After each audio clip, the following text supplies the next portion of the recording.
Hey YouTube, Kira Twig here, bringing you all my Winged Dragon of Ra Yu-Gi-Oh! Deck profile for May 2019. But I actually wanted to do a deck profile on this specific Egyptian God card for quite some time now. It's had the most support, I would say, out of the three Egyptian God cards with all the different modes that the Winged Dragon of Ra possesses. So on its own, I think it could be the most fun of the Egyptian gods to have its own deck profile. I know I've done a version of the deck in which I ran all three beforehand, but I figured I'd try my hand just on a deck profile that solely focused on the Winged Dragon of Ra, and I was pretty happy with the results. The whole point just to get out a bunch of monsters really quickly, and then either make use of Sphere Mode or the original Winged Dragon of Ra, or even attempt to use Phoenix Mode when you can with the cards. So let's go ahead and get started with the deck profile. So to start off for the monsters, I run three of the main card of the deck, which is the Winged Dragon of Ra. With it, it cannot be a special summon, and you contribute three monsters to summon this card.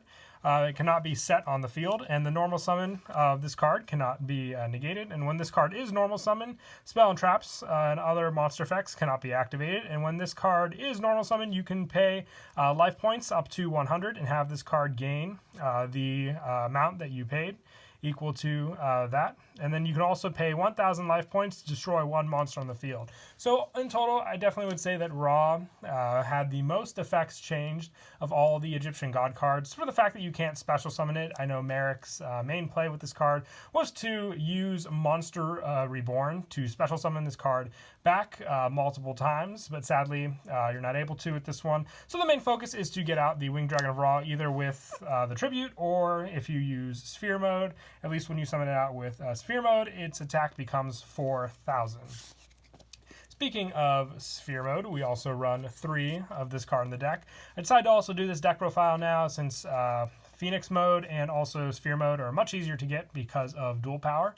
It cannot be special summon and requires three tributes from either side of the field to normal summon to that side of the field, and cannot be normal summon or set. And then shift control of this card's owner during the end phase of the next turn. It cannot attack, and your opponent cannot target this card for attacks or card effects, and you contribute this card to special summon one Winged Dragon of Ra from your hand or deck, ignoring the summoning conditions, and its attack becomes 4,000.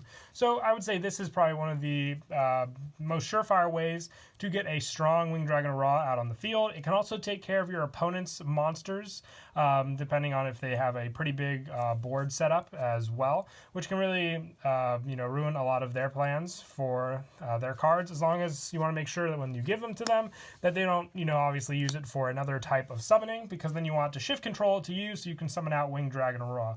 That's why I run three of it, just for that consistency, so you can get this card out on the field and have a much faster way to summon out Winged Dragon of Ra from your deck. And then for the final form, I run one Winged Dragon of Ra Immortal Phoenix. It cannot be normal summoned or set, and it must be special summoned by its own effect.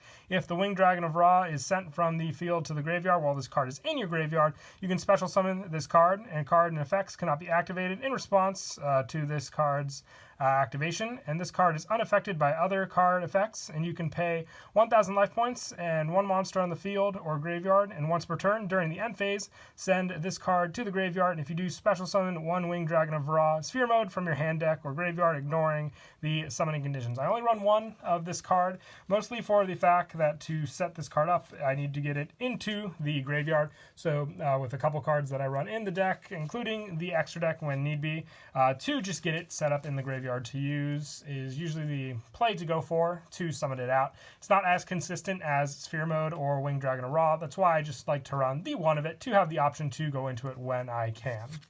And then for the other cards, to support the Winged Dragon of Ra, I run three Ra's Disciple. When it's summoned, you can special summon up to two Ra's Disciple from your hand and or deck, and cannot be tributed except for the tribute summon of Slifer, Obelisk, or Ra. And you cannot special summon monsters except by the effect of Ra's Disciple. So these three cards set up with them on the field, and then as long as you have the means to additional normal summon, which is why I also run double summon in the deck, you can get out your Winged Dragon of Ra quite easily, and then go right from there with the life point pay to have a big monster go up against your opponent. I like to run the three of these, just consistent special summons otherwise, and a great addition to the Winged Dragon of Ra deck regardless. And then But for the other monsters I was thinking of, like for the best support, I really did like the Nimble lineup just for how easily you can special summon these monsters out. There's really no benefit for having, monsters with high attack points to summon out the Winged Dragon of Ra, just for the fact that he doesn't have the attack point gain effect that he used to have. So the Nimbles, low attack doesn't really matter as long as you can special summon 3 out to the field to tribute 4 Winged Dragon of Ra. So with Nimble Momonga, this card, when it's destroyed by battle and sent to the graveyard, you gain 1,000 life points. Then you can special summon any number of Nimble Momonga from your deck in face down defense position. So just being able to gain life and then also, just have means to special summon more out to the field. Very, very helpful. Even after you get Ra out on the field, if Nimble Momonga is destroyed and gives you 1,000 life points back, you can use that life to then, use the Winged Dragons of Ra pop effect, since if you wanted to gain life otherwise, you'd have to reduce your life points to 100.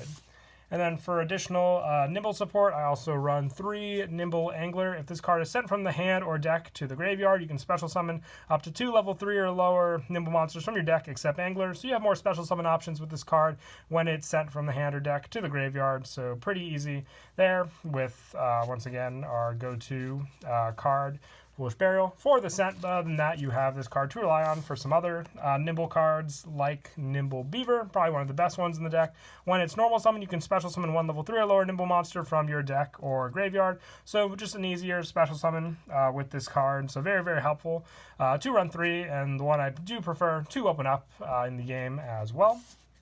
But also I have 3 Nimble Manta to run when this card is sent from the field to the graveyard by a card effect. You can special summon any number of Nimble Manta from your deck. So just more special summon off this card, and they all run really, really well together. The one I didn't have in the deck was Nimble Sunfish, which you can take out either the Momongas or any of the additional monsters I'll show just here in a bit to add those in as well, just for a little more consistency with the special summons if you do have them. If not, you can run the 4 playsets of Nimbles that I ran just as well, just to keep monster consistency out on the field. And then for just additional monsters that can be summoned out very easily with special summonings, I was going back and forth between the ratios for Jester, Confit, and Hat Tricker. This is actually player preference on what you want to run. Confit's just an easy special summon, so probably the one I would prefer. But just for the fact that you just need to have 2 monsters on the field to special summon Hat Tricker from your hand, it's just an additional one to go for. But like I said, player preference depending on which ones you have and which ones you prefer to run. Would prefer Confit, but Hat Tricker works just as well.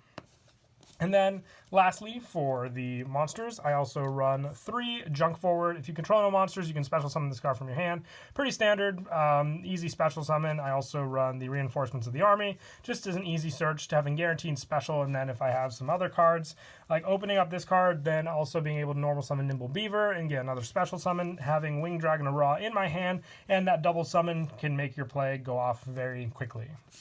And that is it for the monsters. We'll now move on to the spells. I have 2 Mound the Bound Creator. This is the field spell that can protect the Winged Dragon of Ra. Level 10 or higher monsters on the field cannot be targeted or destroyed by card effects. And if a level 10 or higher monster on the field destroys a monster by battle and sends it to the graveyard, the player who controlled the destroyed monster takes 1,000 points of damage. And when this card on the field is destroyed by a card effect and sent to the graveyard, you can add 1 divine monster from your deck to your hand. So you have the search option for any of your Winged Dragon of Ra monsters, since they are all divine attribute. And you also have just more protection for your card on the field, which your opponent will have to go through the field spell first if they want to get to your God card, as long as you made its attack quite high as well. And I also run the 1 Terraforming. Since I only run 2 Mound the Bound Creator, I only have 1 Terraforming in here, just so I can have consistent search to grab the card to my hand. And I also run the 3 Double Summon, a very important card in the deck, just for the fact that your normal summon will more than likely take up an important part of getting your monsters set up on the field. So just having this card to summon out the additional normal summon definitely does come in handy for your plays also. And then for the 1-ups, I have the 1 Reinforcements of the Army. This is for the Junk Forward in the deck to easily search out to your hand. And the 1 Monster Reborn, 2 special summon back resources, whether they be from your opponent's graveyard or your own graveyard, to use for tribute. And 1 Foolish Burial, whether you set up some of your Nimble monsters or even send the Phoenix mode, like I said before, for setup. Foolish Burial, definitely one of the most important spells in the deck to make use of. And then lastly, for the traps, I decided just to go with 3 of the Phantom Knights of Shade Brigadine, just for the easy special summon of a monster onto the field, and the fact that if you open this up and have no other traps in your graveyard, it's a quick activation and an easy monster just special summoned out to the field. I run the 3 though, just for the fact that if you just set them up as well on the field, you can special summon them next turn, since, you know, the only thing that the no traps in the graveyard benefit is the fact that you can activate it that turn, which most of the time I only open up the 1 anyway, and then next turn if I need more resources I can go for those also. And that is it for the main deck. As for the extra, I didn't really have too many monsters to, you know, specifically use for the deck. The main focus being to get Winged Dragon of Ra out. So just pretty generic, 1 Nightmare Cerberus and 1 Nightmare Phoenix. What I like about these 2 is that the fact that the discard a card can set up Phoenix as well if it's in your hand to use. So I like that option available to me. And then just for more generics, 1 Land Fornicus, 1 Underclock Taker, 1 Triple Burst, 1 Security Dragon, 1 Space Insulator, 1 Link Karibo. This really is for the fact if you play Jester Confit for that level 1 option.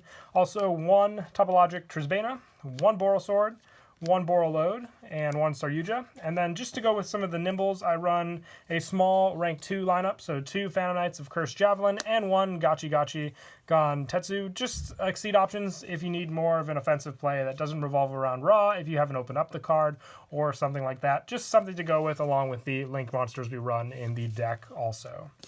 But that is it for the deck profile. I hope you all enjoyed the video. Like I said, I was very happy that I was finally able to bring you all a Winged Dragon of deck profile. And if you want to see any of the other god cards or my take on them, Obelisk or Slifer, I can give them a try. A little more difficult since they don't have specific support, but cards like Mound the Bound Creator and Ra's Disciple can just as easily be used with those cards. So definitely like my take on it, because cards like those also revolve around, you know, destroying cards for Obelisk and also just, you know, having cards in your hand consistently for Slifers. So the variant would be a little more different than this deck profile, obviously. But until then, please don't forget to leave a like and subscribe. And Kira Twig out.